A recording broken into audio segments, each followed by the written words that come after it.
నమస్కారం. నేను మీ doctor Purnima Durga, chief fertility consultant, mom IVF, Mehdipatnam, Hyderabad.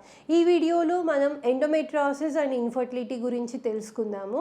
So బేసిక్గా లాస్ట్ వీడియోలో నేను పెయిన్ ఉంటే మనం ఎలా మేనేజ్ చేయాలో తెలుసుకుందాం. బట్ ఈ వీడియోలో ఇన్ఫర్టిలిటీ పేషెంట్స్లో ఎండోమెట్రియోసిస్ ఉంటే హౌ టు మేనేజ్ దెమ్ అనేది తెలుసుకుందాం.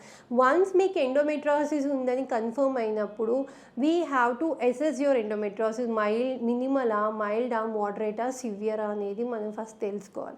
జనరల్గా నేను ప్రీవియస్గా చెప్పినట్టు లాప్రోస్కోపీ ద్వారానే మనం ఈ డిజీజ్ని అనేది మనం కేటగరైజ్ చేయొచ్చు. అంటే మినిమలా, మైల్డా, మోడరేటా, సివియరా అని. మోడరేట్ సివియర్ డిజీజెస్లో ఓవరీస్ ఎఫెక్ట్ అయ్యి చాక్లెట్ సిస్టుల కింద ఫామ్ అవుతూ ఉంటాయి.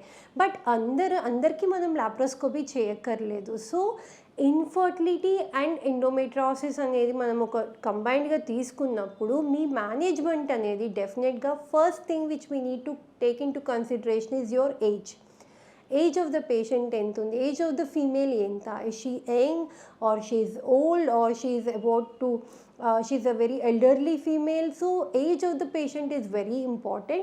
Second thing is your duration of infertility.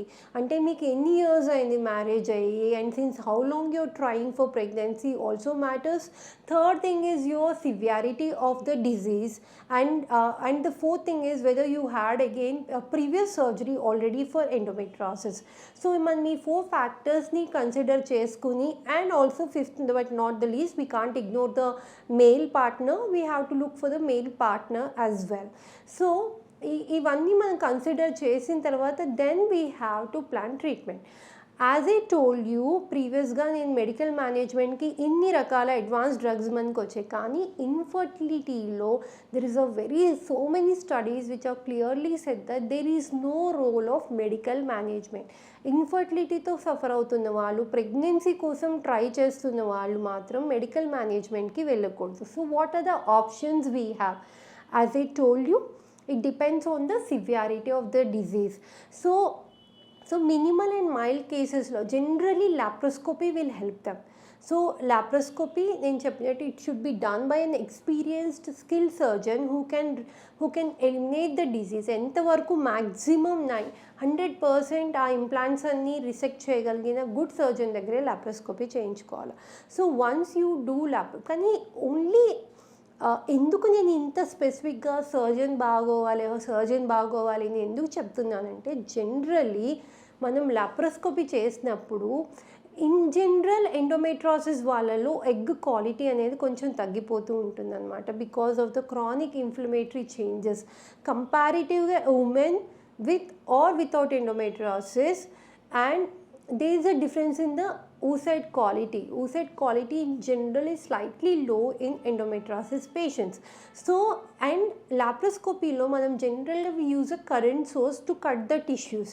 So ila use cheyadam valla konta normal ovarian tissue kuda దానిలో కట్ అయ్యే అవకాశం ఉంటుంది. So experience surgeon know this. So he knows how much he can retain the normal ovary.